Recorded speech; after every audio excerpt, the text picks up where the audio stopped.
ডাকাতি গ্ৰুপৰ ছজনকৈ ডাকাতি গ্ৰুপ এনএলএফি নুখুবি ডাকাতি গ্ৰুপ খুবি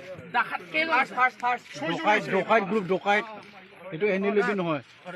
ডকাইত ক'ব লাগিব ইচ্ছা কৰিলে ময়ে মাৰিম কিন্তু হয় মই বৰ্তমান উপস্থিত আছো শোণিতপুৰ জিলাৰ তেওঁৰ নাম চাগে এম বাথা উগ্ৰপন্থী বুলি আমি জানো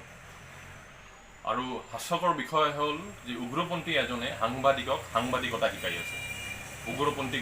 বুলি মাতিব না কি বুলি মাতিব এইটো তেখেতসকলৰ পৰা আমাক শিকিব লাগিব বন্দুকধাৰী এজন ডকাইতে আমাক শিকাই আছে যে আমি কলম কেনেকৈ ধৰিম আমি কেমেৰা কেনেকৈ ধৰিম ইয়াতকৈ লাজ লগা বস্তু আৰু একো হ'ব নোৱাৰে আমাৰ এই ছ'চাইটিৰ কাৰণে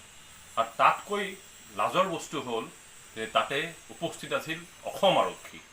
এনকাউণ্টাৰ স্পেচিয়েলিষ্ট অসম আৰক্ষী উপস্থিত আছিলে আৰু অসম আৰক্ষীৰ ওচৰতে